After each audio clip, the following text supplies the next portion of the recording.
Hello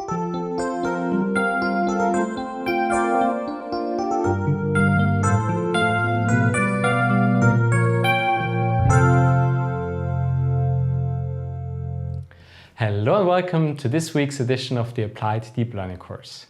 Today we're going to take a look at convolutional neural networks in the context of visual computing. Last week we talked about the three parts that are required for machine learning, which are a model, which is the set of computational rules that we employ on our data to get some output. The second thing was the loss function, which tells us how good we're doing at the moment. And the third part was an optimizer, which says how to improve, how to get to a low loss. And we talked about the specifics of how deep learning has all these three pieces in place. And one of the things that, when you think back about last week's lecture, was what is a gradient? And the gradient is the loss surface that we can compute on our input data. So we have a certain loss function, and when we put data into our model, we compute this loss, and when we compute the gradient, it's sort of a surface in our mountains that we need to navigate. It's kind of the landscape where we want to get to the lowest point. And the way we get there is gradient descent and backpropagation.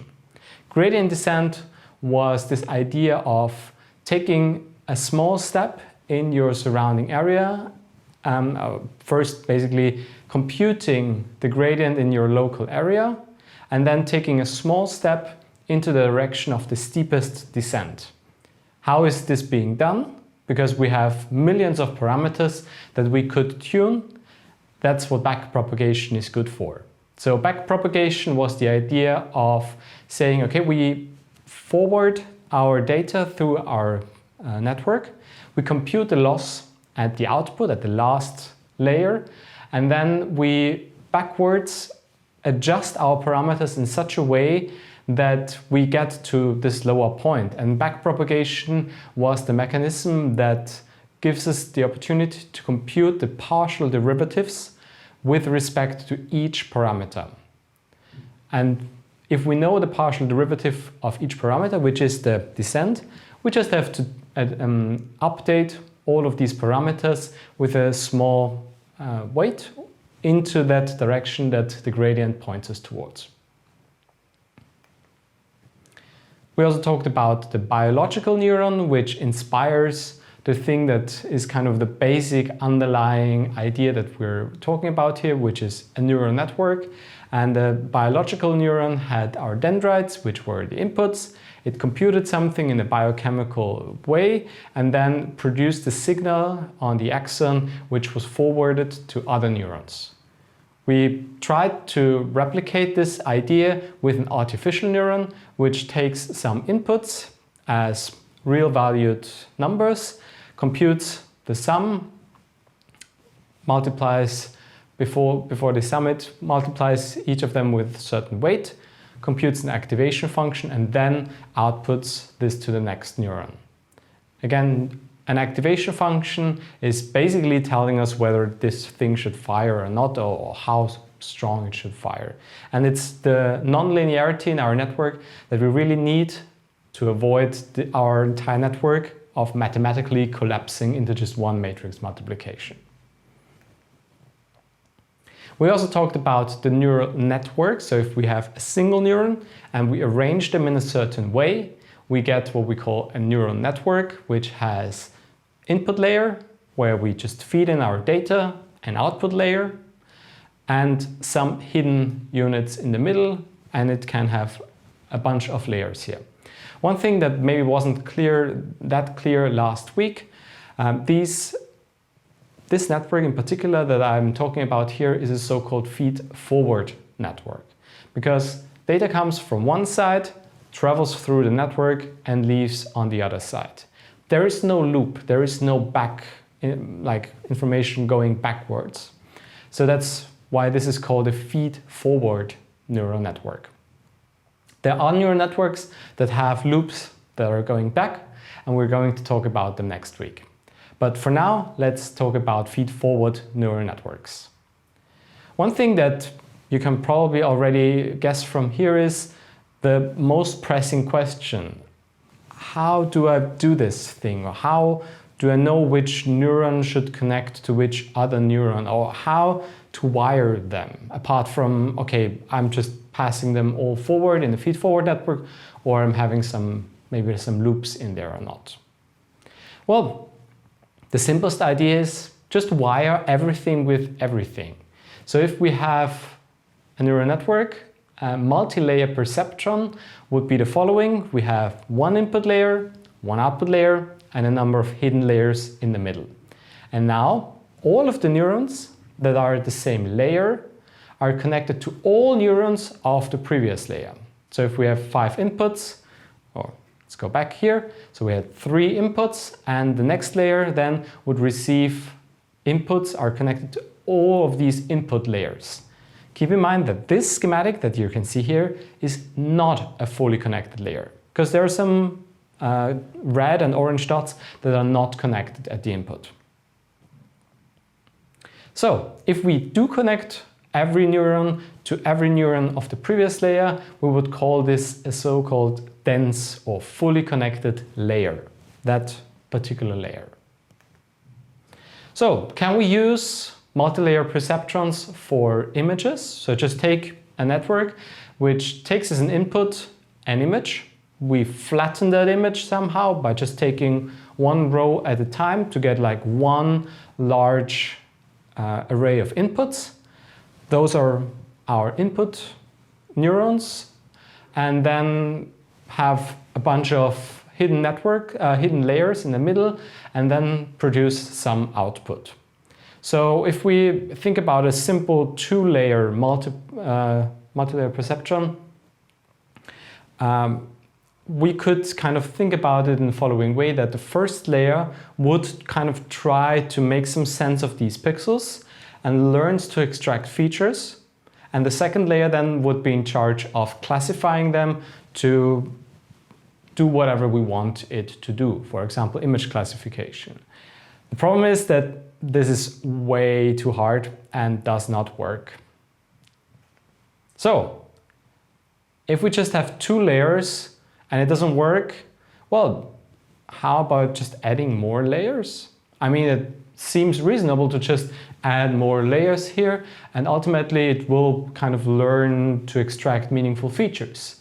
The problem with adding more layers to a multi-layer perceptron is, though, that the number of parameters quickly explode.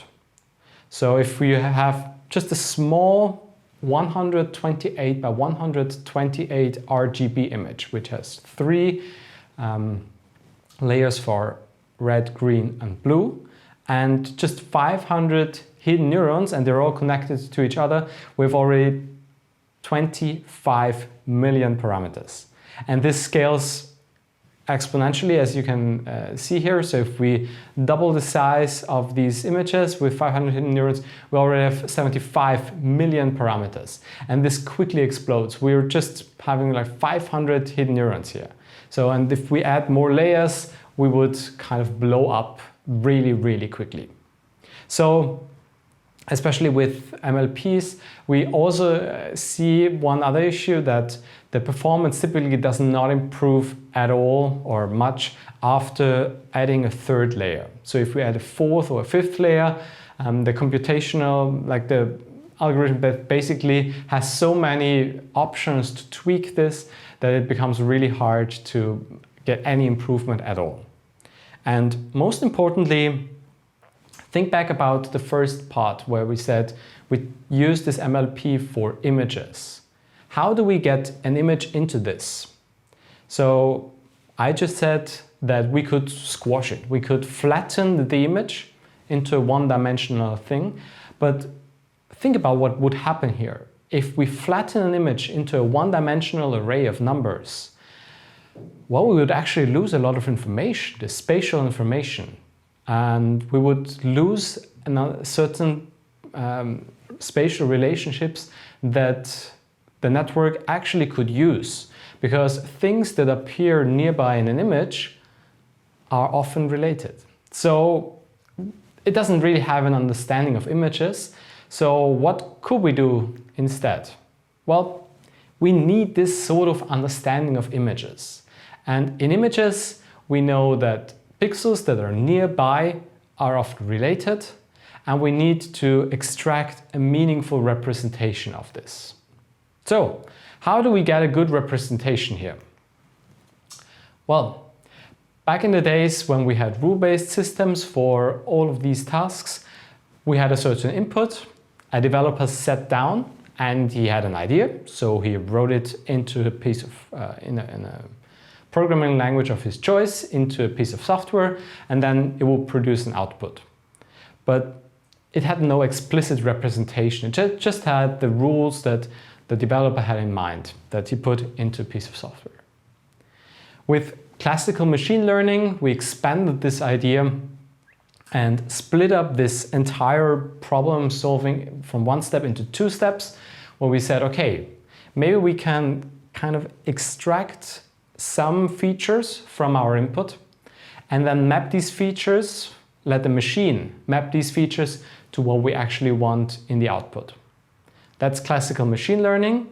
And when we now talk about representations, we want these features that are being used to map to the output not to be hand designed by someone who's thinking about, oh, I think maybe edges and colors are important here, but we actually want the machine to automatically extract meaningful features by itself. That would be then representation learning, and this is kind of the main gist of what we're talking in this course, that we're trying to go away from handcrafting feature extraction and using deep learning to do this.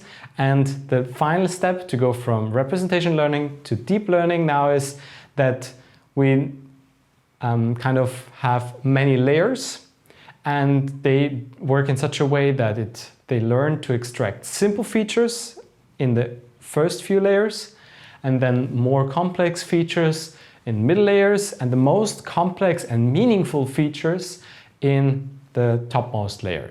And then these features can be mapped to our output, and all of this, all of the gray boxes here, can be learned by the machine and should be learned by the machine.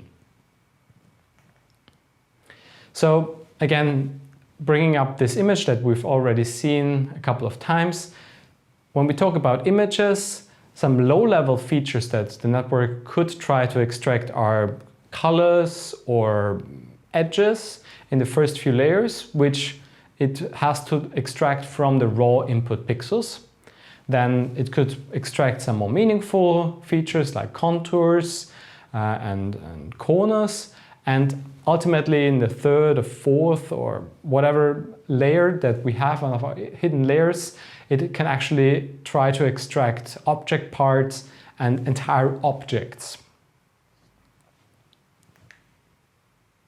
So using fully connected layers for images, as I said before, might not be the best idea, because it's really like we have lots of connections, and it doesn't really help if you have the information that in the top left corner a pixel is blue and in the top right bottom corner there is a red pixel. I mean, what information would that give us? Right, not much. That's why the idea is to use a different kind of layer, which is called a convolutional layer, which is really the thing for using for images and image processing. So a convolutional layer comes from this idea that spatially close pixels are highly correlated. They belong to the same object, so they should be processed together. So instead of using all pixels, all inputs as input, we kind of take only a small grid of maybe 3 by 3 pixels or 5 by 5 pixels of a certain area, and that is our input for the neuron. And only that, not the entire image. So we can arrange them here, So when you take a look here, we would have the layer L-1, which is an input image with 3 color channels, red, green, and blue. And you can see in the left bottom corner a 5 by 5 grid of each input channel. And these 3 by 5 by 5 pixels would be our input for this one neuron at the next layer. And there can be just one more thing to add here. So this grid here can be like typically a 3 by 3, 5 by 5, or a 7 by 7 grid. So when you think now of these grids, all of a sudden our weights are not just a list, but an actual matrix, because we have not only the pixels, but also coming from multiple channels. And every neuron learns to extract features in this local neighborhood that it sees. So it's only seeing a 3 by 3 grid of the image, or maybe a 5 by 5 grid. But that's exactly what we want to have here. And the good thing is every neuron learns to extract different features. So when you think about extracting features from an image, these features are typically useful anywhere in the image. So if one neuron is successful in figuring out that there is an eye, well, that eye could appear probably anywhere in the image. So we would like to reuse that knowledge. And to enforce this, we're doing so-called parameter sharing between neurons. So all the parameters that we use for all neurons in a single layer are the same. We kind of fix this to only have one set of parameters for all the neurons in a single layer. That means each layer in turn can only learn a single feature. Right. But it can learn to extract that feature anywhere in the image, which is good. But now when you think about just having one feature per layer, well, we need a lot of layers to get anywhere. So what we do instead of just having many more layers, we replicate this. So we replicate the neurons d times, which is a new hyperparameter that we have to tune and change. And what we do is we replicate each layer d times, and each depth slice is called a feature map, which again learns one feature. So only neurons that are in the same feature map share the weights, and by replicating the layer d times, we can extract d different features in this one layer here. And this is how it could look like. So we have our input, which is a 24 by 24 grid, and then we kind of extract features, and we take, in this example here, 4 feature maps. So we'll replicate this, and then we process this and eventually maybe get smaller with the image size, but it have more features that are relevant that we extract here, which, if you think about it, makes sense that we kind of in initial first few layers only have a few feature maps, because those will be very general features like colors, or maybe some kind of gradients. And then as we go further up in our hierarchy, we have more meaningful features that are more specific, so we would like to have more different feature maps here. And ultimately, we produce a certain output. So let's take a look at how this actually looks like in code. I'm now in Google Colab, and what you can see here is a small example that I've prepared for 2 of the most popular deep learning frameworks that I'm using. So there are a bunch of deep learning frameworks that feel free to use any of them. I will be showing you most of the examples in PyTorch and TensorFlow or Keras, which is now pretty much the same thing. So to create a convolutional layer in PyTorch, you basically import the library and then you say create a new conv2D, which is a 2-dimensional layer, and we say our input channels, we have one input channel and 16 output channels, and our kernel size, which is this grid that we specify how many pixels it should see from the input, is 3. So we'll have a 3 by 3 kernel, and the stride is 1. So what is the stride here? So, let's run this, and as you can see, it created this convolution layer. So the stride is when we take a 3 by 3 grid, we're not only taking a 3 by 3 grid on the left top corner, but we take a step to the right and we take the next 3 by 3 grid. But we'll see this in a second with a really nice visualization. So a convolutional layer in Keras is very similar in that we also say conv2d, and here we specify the number of feature maps. 16, which in our case here was the output channel, but here we specified explicitly at the beginning. We say, okay, we want to have 16 feature maps, and then we can also specify the kernel size, the strides, and the difference here between Keras and PyTorch is that we also have to specify the input shape. So what kind of input we're going to have here. So in this case, it will be a 32 by 32 image. And last but not least, we can see here something called kernel initializer, which says he uniform. So this is quite an interesting thing to talk about, that when we start training our neural network, we're not starting on a blank slate. We're starting with some numbers. And the big question is, how should we initialize our network? If we just say, have all weights initialized with 0, all multiplicative weights, there won't be any outputs. And the thing is, people have thought about how to initialize them properly.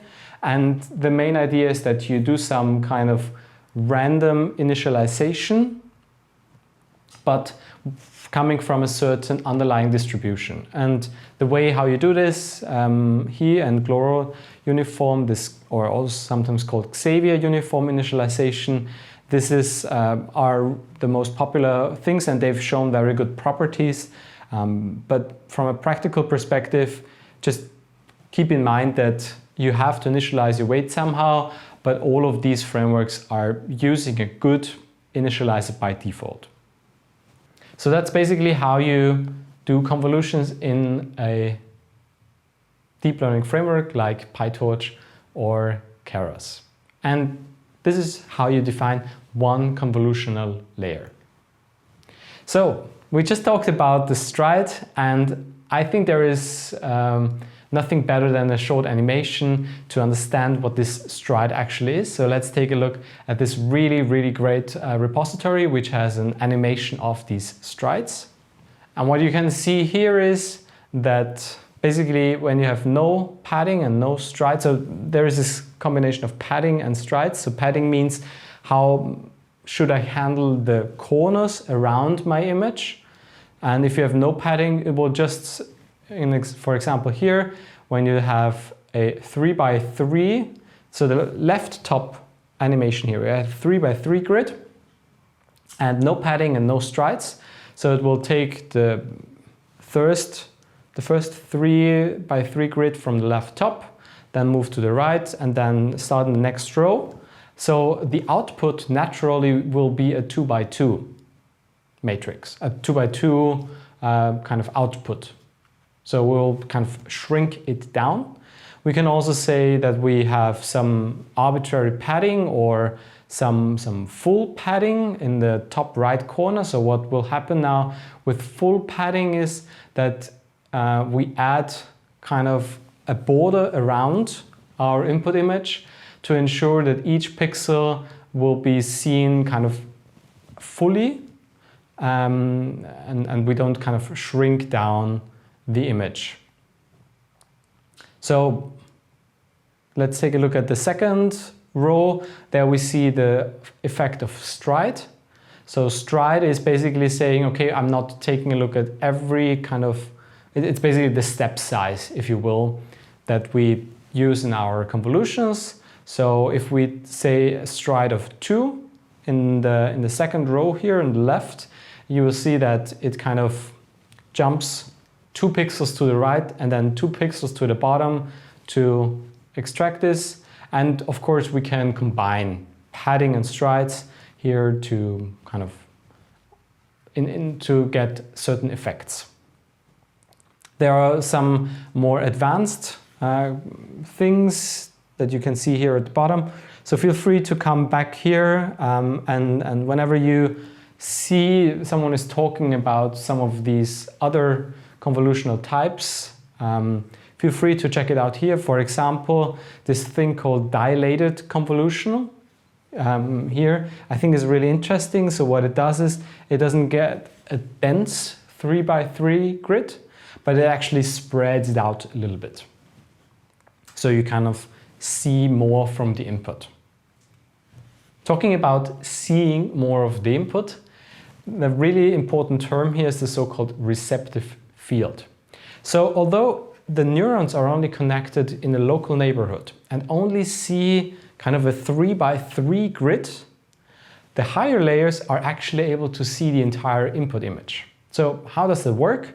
Well, you kind of have 3x3 in the first layer, but when you think about the second layer that receives the inputs from the first 3x3 grid, it will already be able to see kind of a 9x9, or depending on your strides and padding, but basically you already see more neurons here. So this small visualization here, these neurons actually see already more, and the third layer, the G3 here, already is able to potentially look everywhere in the input image. So that's our receptive field, and it makes sense because the early layers typically learn more local features, whereas the later layers therefore can learn more global features of things that can appear anywhere in the input, anywhere in the image. We already briefly talked about strides. Another very important operation that we can have with convolutions and in our neural networks is so-called pooling. So what pooling does is we can reduce the spatial resolutions of our input, but not the depth. So if we have an RGB image, it will be another RGB image in the next step after pooling. But what we do is we reduce it in size. And why would anyone do this? Because we want to reduce the number of parameters. If we kind of have this large image and we add more and more features, the network becomes really big. So it could be meaningful to kind of say, okay, only give me the most important information here, boil it down to a smaller representation, and I continue with this kind of dense and meaningful representation. That is what a pooling layer typically does. So there are two really important versions of pooling. One would be called max pooling, and the second operation would be called average pooling. And what we do is that we basically take a slice and we extract the maximum number of that slice or the average number. So this is basically what a max pooling with a 2x2 filter and stride 2 would compute. If the right part is our input image, it just takes a look at those four numbers, 1, 1, 5 and 6, takes the maximum number, and that will be our output. Similarly, average pooling will just compute the average of its inputs, and that will be our output. So on the left here you see one example of that black and white image would be our input, and we have a 2x2 max pooling. It would extract this into a 112 by 112 image, kind of downsample that image. A brief side note here. Convolutions with strides can be an alternative to pooling layers. If you think about a convolution that has a stride and jumps always 2 pixels kind of forward and not just taking the next pixel, but going at a bigger step, which is exactly the stride, the stride does. And we've seen this in the animation already. It also reduces our input, And that can be a good alternative to pooling layers if you're not a fan of this kind of taking the maximum here. And there is some criticism about pooling of some really, really important researchers, but it kind of works in practice, and that's the kind of underlying thing with deep learning. So if things work really good in practice, there might be some drawbacks, but unless you're able to prove why they're bad and you're able to propose something better, people will use it. So when we go back to our neural network, we had some input, hidden layers, and then our output. So when we talk about image operations and visual computing, we need certain activation functions for our output units. Why? Because, well, what do we want to output? If we want to have regression, we can use a very simple thing like the identity function, just output whatever we want. If we want to measure the distance between two objects, well, the distance could be the output of our image. And if we have a classification problem, we could use a so-called softmax activation function. Well, what is a softmax activation function?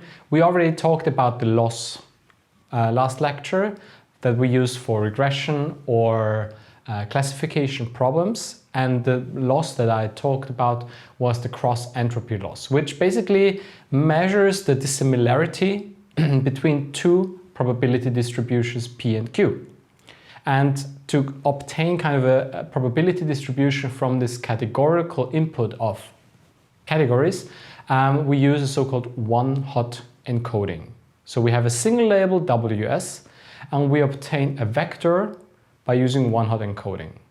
One-hot encoding is quite simple. We just blow up that thing. We just take a matrix of the number of elements that we want to have. So in our case, if we have 4 classes, T would be 4. We create a 4-dimensional vector.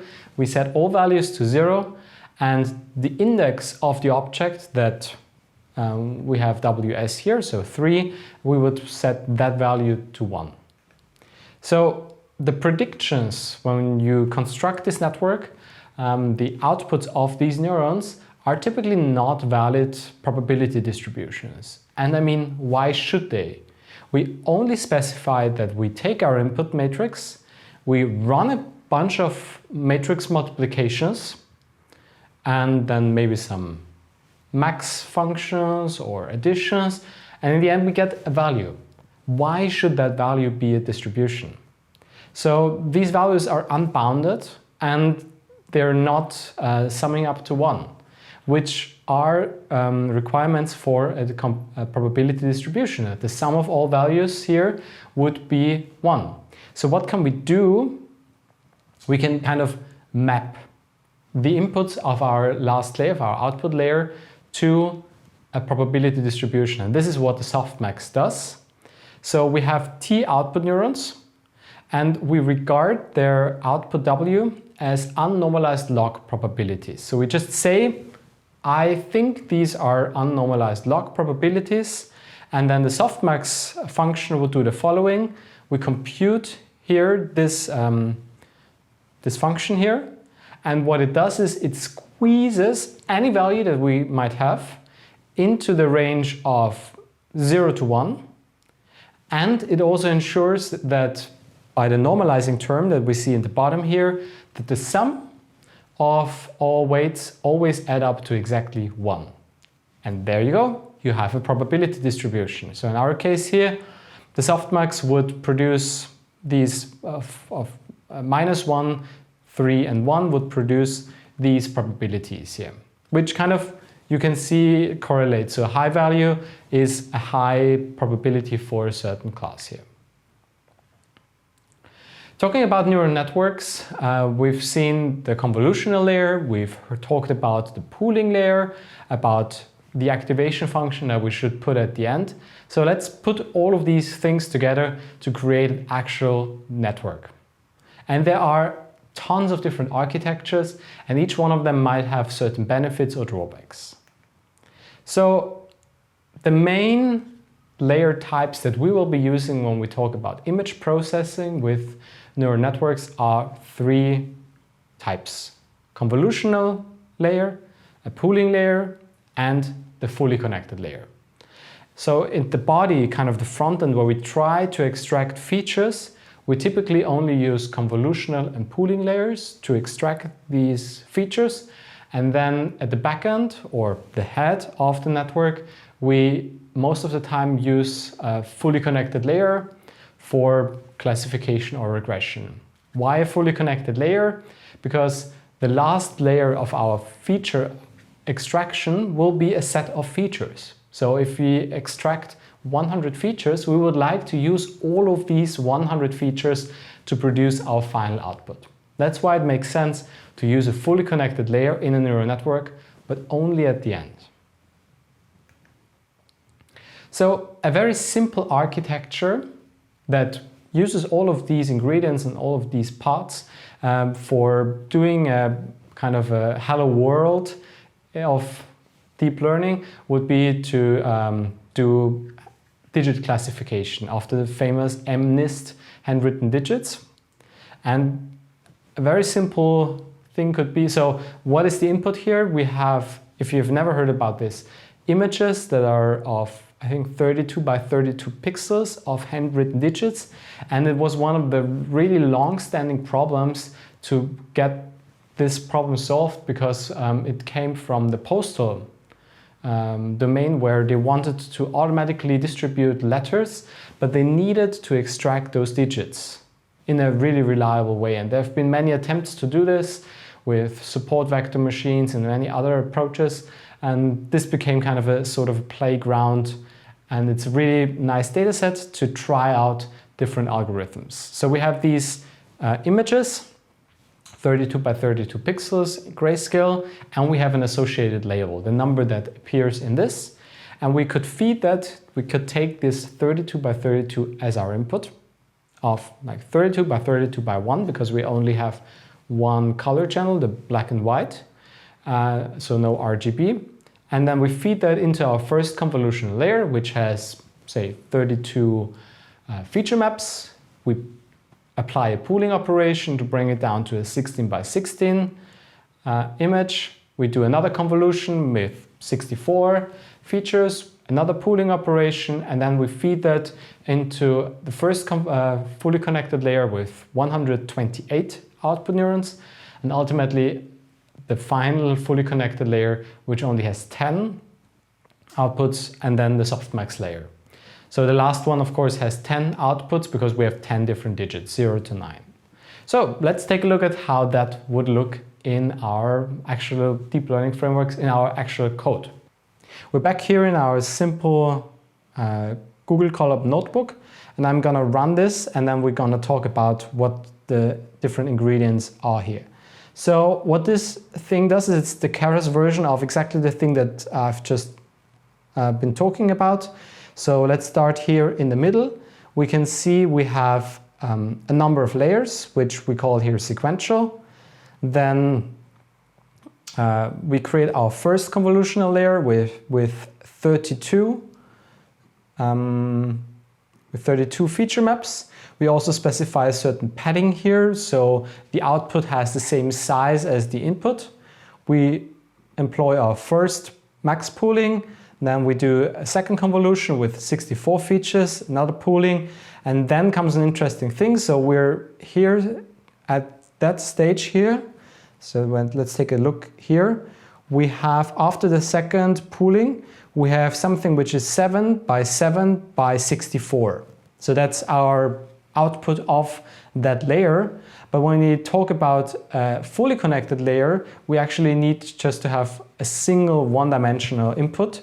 So what we do here is we squeeze this, we flatten that layer, that 7 by 7 by 64, into just a one-dimensional thing. That's what is called here flatten.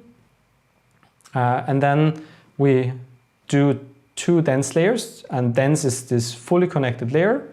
And all of the other things that we can see here, let's talk about the other things that we see here. So the first part is, oh, I'm sorry, so it's not 32 by 32, it's 28 by 28. But you can see here that we're loading the data, and it's automatically giving us a split of input images that are stored in X-train and the associated labels here, Y-train, and the second set that we're using to evaluate how good we're performing, X-test and Y-test here. Then we do some pre-processing because we actually want to have them as float values between 0 and 1. So we divide those 0 to 255 grayscale values to a number between 0 and 1. And here comes the famous true categorical, which is basically just the one-hot encoding. And then that is our input. So we have Y-train and Y-test. So these are, of course, our labels, our outputs that we need to encode. And down here we can see the fit function, which, like, that's our model. We compile it, say we want to use the categorical cross entropy loss that we've been talking about before for classification problems. We use a certain optimizer. We could use stochastic gradient descent, or in this case I'm using ADA delta, one of the adaptive algorithms, and we evaluate this by the accuracy to say, okay, how good are we performing? And we're printing out this nice little summary here, which helps us to understand our network a little bit better. And the fit function now runs for a certain number of epochs. So this is one of the questions that came up in the discussion last week. So when we have our input, which in our case is, I think, 40,000 images or 50,000 images, we actually are going, 60,000 images, which we split into, oh no, so is it 70,000? Okay, so we seem to have 60,000 images that we're using for training and 10,000 samples that we're using for testing. So the network is given the chance to take a look at every one of these images once, and after it has taken a look at all of these 60,000 images, we've completed one epoch. And then we repeat this. We show it the same images again, but of course we shuffle them. So we will shuffle these inputs after each epoch to avoid having some sort of dependencies from one input to the next input. So let's see what's going on here. So it's trained here for 12 epochs because we specified please train for 12 epochs. And after each epoch, it evaluated on our test set how good we're doing. So one thing we can see here, the loss went down, which is a good thing, and the validation accuracy went up. That's exactly what we wanted to have. And in the end, we see that on our test set, the performance is we have a loss of 0.916 and a test accuracy of almost 80%. Of this very simple network here that has two convolutional layers. And what it internally does here, the fit, which I haven't said before, is that we actually run this validation here after each epoch. So when we train on all of our tests of our training data, and at the end of the epoch we check, okay, how good are we doing here? And this is the validation. So in this case we're kind of validating on our test set, which I'll talk about later is not ideal, but for this example it's fine. So we can just monitor our performance and eventually stop when we're good enough.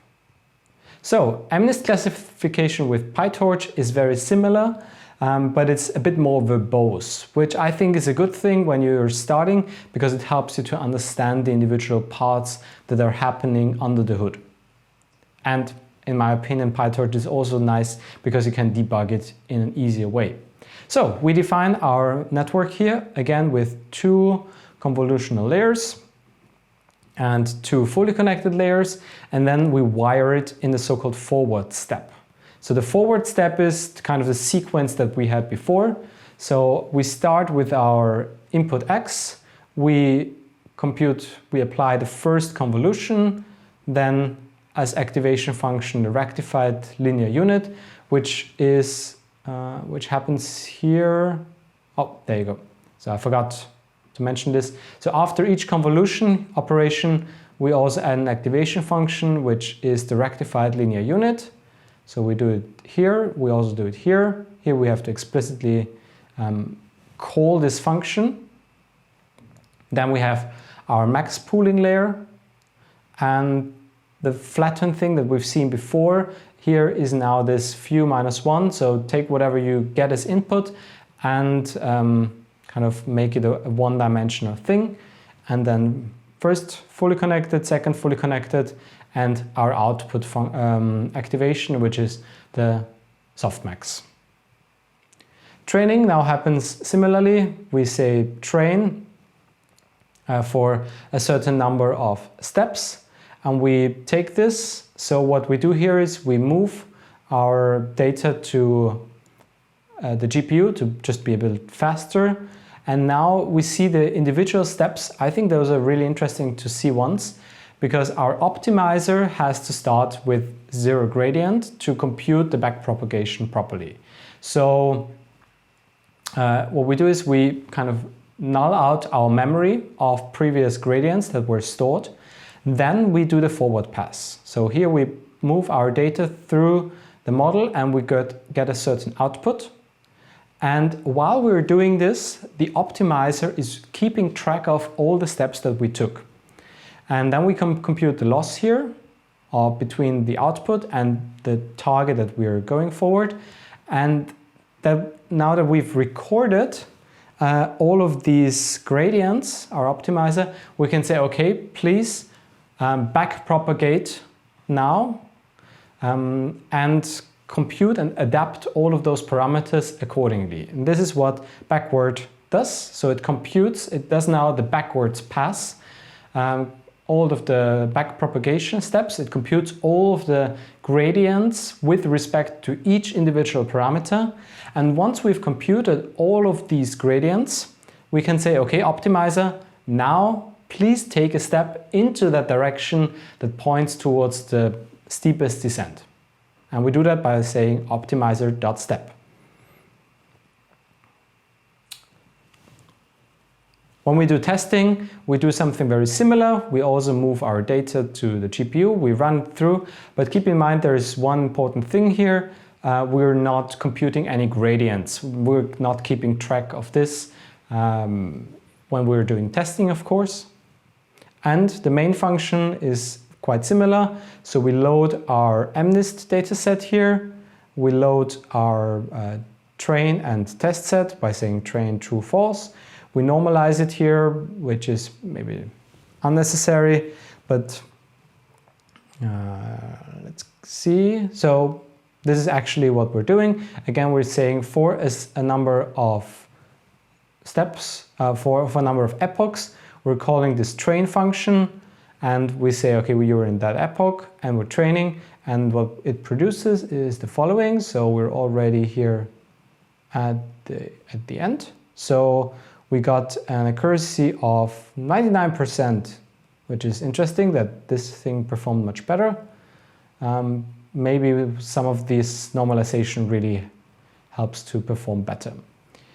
Okay, so it trained for a couple of epochs, and it learned to classify digits. That was one of the simplest architectures that we can use. And now let's take a look at a bit more complicated architectures. So the VGGNet is kind of a homogeneous architecture that has been developed some time ago, but it was one of the most famous ones because it was the first one that had this big breakthrough for the large-scale visual recognition challenge, where they try to classify images on a really large scale on the ImageNet dataset. And it has about 140 million parameters, but it was really a breakthrough. And how it works is that it has kind of multiple blocks here, and it uses 3x3 convolutions and 2x2 max pooling between these blocks. And the general idea is that, okay, we take our input image, we make it smaller in the step between each blocks, but we add more information by adding more features, more feature maps to the convolutions. So you can see here the first layer just does this pooling here. The first block has 2 convolutional layers and a pooling with 64 feature maps, then 128. Then we have 3 convolutions behind each other, next to each other, that are processed sequentially, and then the pooling. And at the end, we have a really large, fully connected layer, fully connected layers, 2 layers that have 4,096 features as outputs, and then the final layer that has the number of the number of classes of outputs.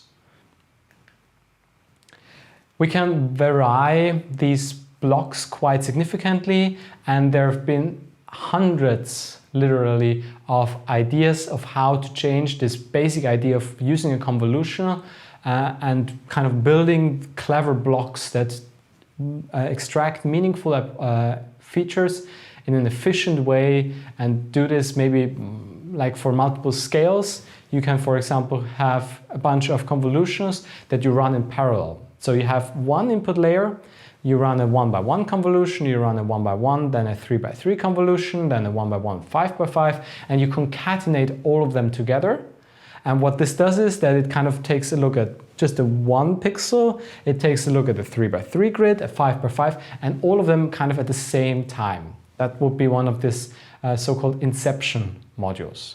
There is also a really important module that is called the residual module, which has 2 convolutional layers behind each other. Or basically, what you have here is a so-called shortcut.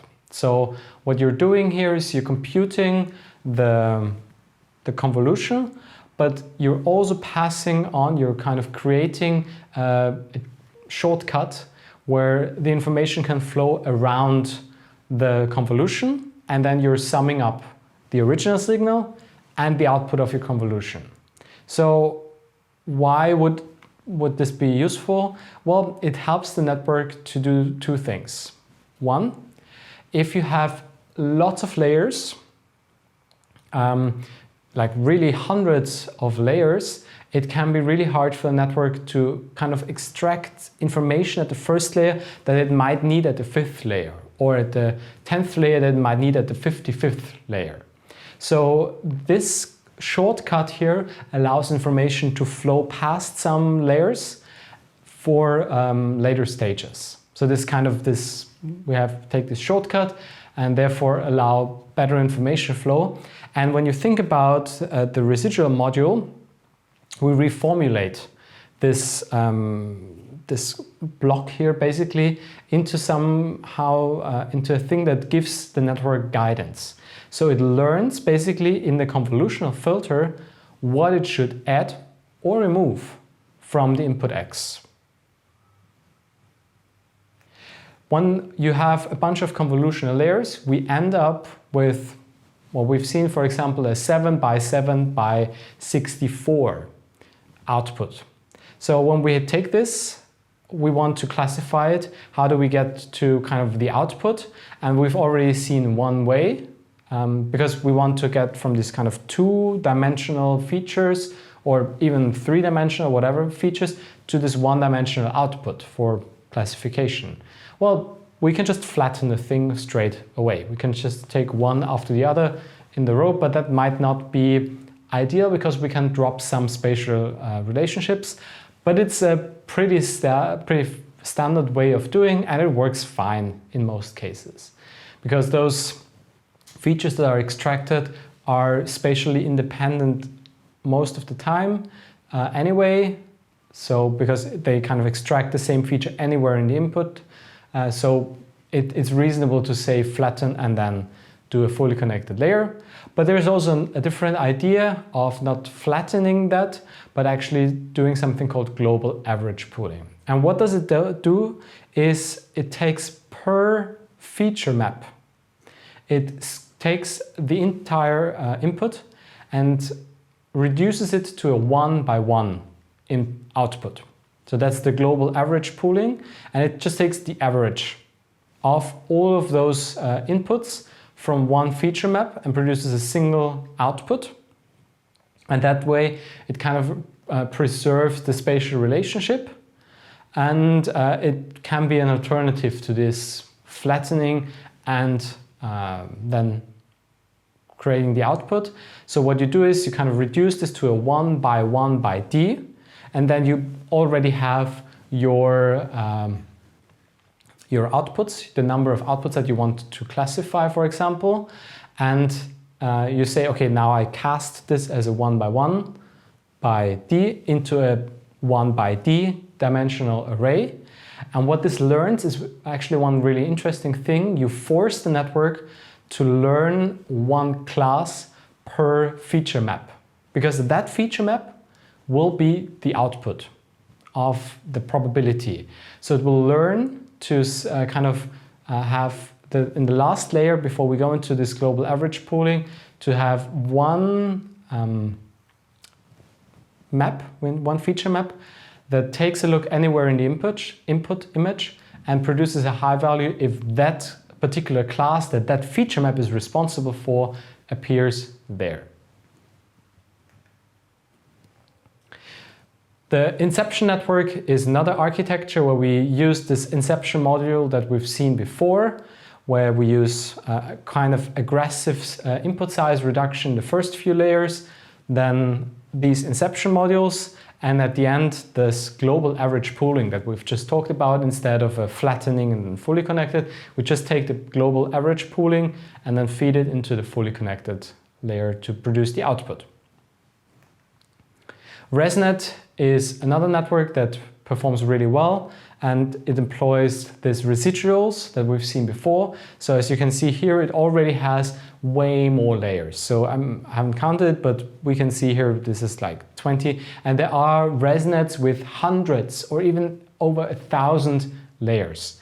And this residual module with these skip connections really helps them to propagate information through all of these layers. What they're doing is quite interesting here.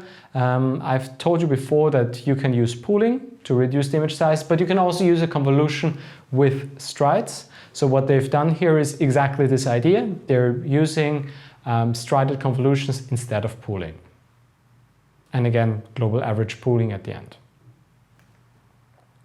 There are also special forms of convolutions, dilated convolutions, deformal convolutions, where the network learns kind of to not have a fixed 3 by 3 or 5 by 5 grid, but actually say maybe, oh, it could be more interesting to take kind of a rotated version of this, and it learns to extract this in a more reasonable way, and they perform quite well. These are quite new, and they have been shown to work well for many problems.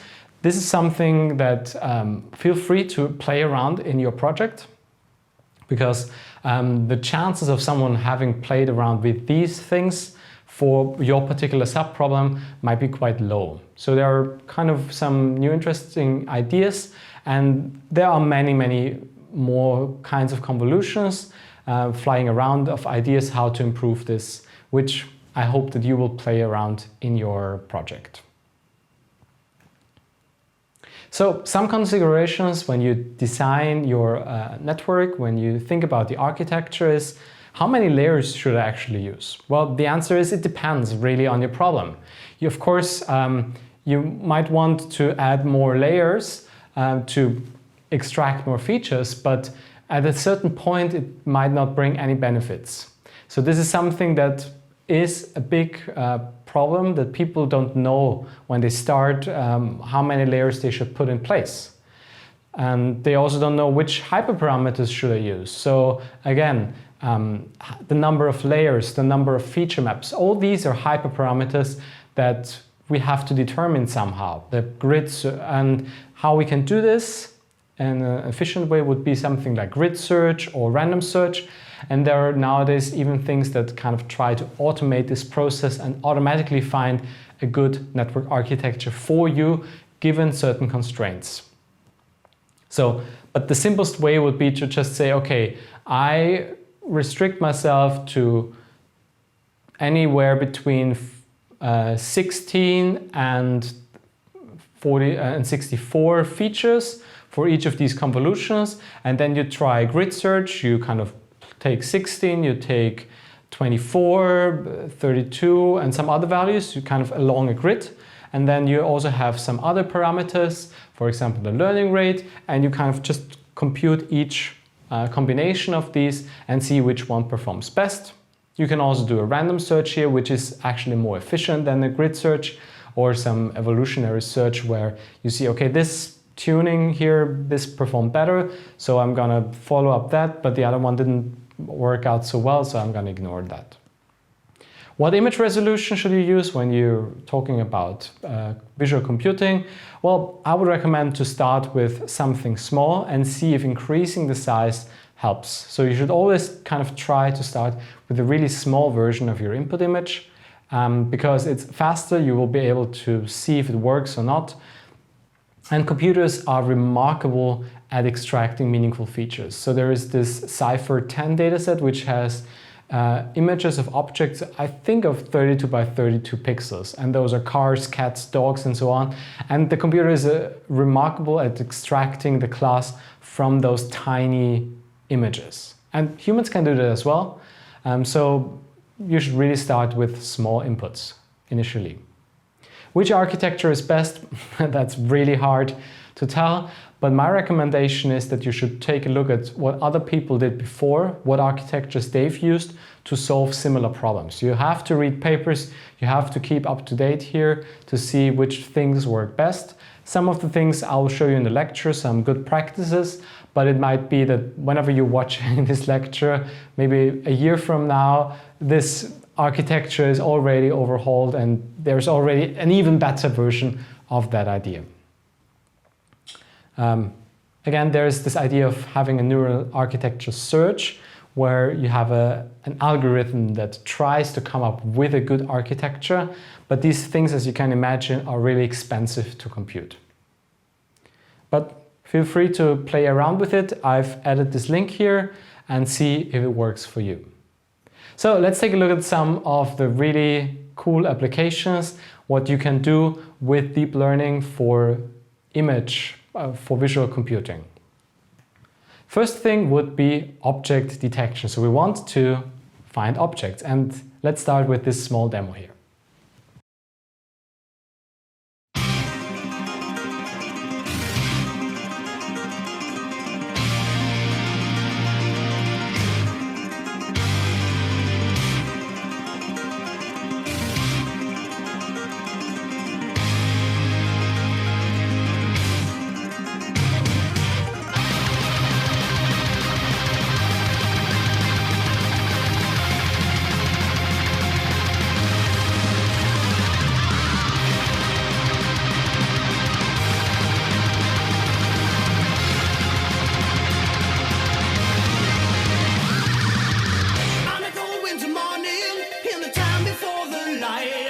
In flames of death, eternal rain, we ride towards the fight. When the darkness is falling down, in the times of tough or right, the sound of evil laughter falls around the world tonight. Fighting high, fighting on for the steel, through the wastelands evermore. The scattered souls will feel the hell that is wasted on the shores. On the blackest flames in hell's domain, we watch them as they go. In fire and rain, and once again we burn. So now we fly, yeah, we're free before the thunderstorm. On towards the wilderness, our quest carries on. Far beyond the sundown, far beyond the moonlight, deep inside our hearts and all our souls. So far away, we wait for the day, yeah, for the light soul so wasted in blood. We feel the pain of a lifetime lost in 1,000 days. Through the fire and the flames we carry on. Apologies if you got a bit scared at the beginning of this clip by the music. So some people have an interesting taste of music. And what I think about this small demo here is really interesting is how fast it can detect all of these things. And of course, it made quite a few mistakes here and there where it classified a gun as a cell phone, but maybe that's not too bad. But it's really impressive that this thing is kind of a real-time object detection, and of course it just took every frame, every single frame, classified and kind of tried to find objects in that thing for all of the objects that it know of, that it think this network was trained on. But I think it's pretty impressive to see how good this thing works and how fast it is. And YOLO actually stands for you look only once, which is kind of the idea of you want to be really fast. So they have a really clever internal mechanism of working on object detection and doing this in real time. So typical computer vision tasks, I've already given away this sort of, but let's talk about them again. We can have one output from our input. So we would say, okay, we classify an entire image as one thing, as a cat, and we have one object here. We might also want to add some more information to say, okay, what is the object that is appearing in this image and where is it? That would be localization, like classification and localization. And if we have multiple objects, we can go one step further and say, okay, well, there are multiple things in this image. Please tell me what they are and where they are. This would be called object detection. And ultimately, you can even go down to the pixel level and say, okay, this pixel belongs to which object. And if you do this, you would get instance segmentation. So here you would get these those masks for individual instances, and each cat would get its own region, and you also get the classification label that this is a cat. There is even something which is, in my opinion, really ambitious, called panoptic segmentation, which is kind of the latest thing in research, where they're trying to combine semantic segmentation, where they want to say, okay, this pixel belongs to that class, with instance segmentation here, where we say, okay, this pixel belongs to this class of objects and it's that instance. So we're basically classifying every pixel in the image and we're grouping them by object instance. So here we say, okay, there is pavement, there is the road, person, but there are multiple persons, and we get the masks for each person that appears in the image, or traffic light. And I think this is a really ambitious thing here. And of course you have to always be sure that you can actually classify the background as well. So in this case, the building, the sky, and whatever appears in this. So that is the, I would say, hardest challenge, but this is what is currently being researched. So when we go back to the simple case, we talked about image classification. What would be an appropriate architecture for this? Well, extract some features in the backend with convolutional and pooling layers, and then use a fully connected or a global average pooling layer in combination with the softmax to do the actual classification. If we want to add also the position, we could use the same backend, again, convolutional and pooling, but we would actually create two outputs because we want to know about the class and we want to know about the kind of region where that object appears. So we create the classification head, which is a fully connected layer with a softmax, and we create a second head. Like, nothing prevents us from creating just two branches here. And that one would have 4 outputs and the identity function. And those 4 outputs could be, for example, the X, Y position, width and height, or yeah, I think that would be the most reasonable way to encode the position here. And that would be our network for image localization. We can also do object detection by applying the following naive approach, that we use a so-called sliding window. So we take our input image and we perform classification, but we're not performing it once. We're taking a window and we're taking a look at one part of the image only, and then we're classifying that part. And then we're moving that grid to the next position, and eventually we'll get a really high value for the classifier because the object appears exactly in our region. However, that is really inefficient and you shouldn't do it, but it's a naive way and a kind of good way of thinking about object detection, because what it ultimately does is it says, okay, take a look at different parts here and classify that. And that underlying idea is how object detection is done most of the times nowadays. And this brings us to the faster RCNN. So if you've never heard about this, it's fine, but you will, if you're doing object detection, encounter this word a lot. So this idea of saying, okay, I want to do object detection by finding some regions in the input image and then classifying that is exactly what we're doing here. We're having one part, which is the region proposal stage, that is extracting regions that are interesting for us. And then there is the second stage, which takes these region proposals and classifies and refines them. So we get actually these boxes that we're looking for. RNN was the first thing that used this in such a way that it had an external mechanism to create these proposals, this first stage. For example, there was kind of a bottom-up clustering algorithm that kind of tried to find good regions that belong together, and each of these things was then fed into a network that classified this, as we've seen before. And it turned out that, well, it might not be a good idea to use an external mechanism to generate this. Why not learn to extract meaningful region proposals? And that was fast RCNN, which had the idea of, okay, let's learn where to look and then learn how to classify that. So we had two networks that learned the proposals and learned the classification and refinement. And the last improvement or the last evolution of this was to say, okay, well, we have two networks that are extracting features from the image, that are working with the image.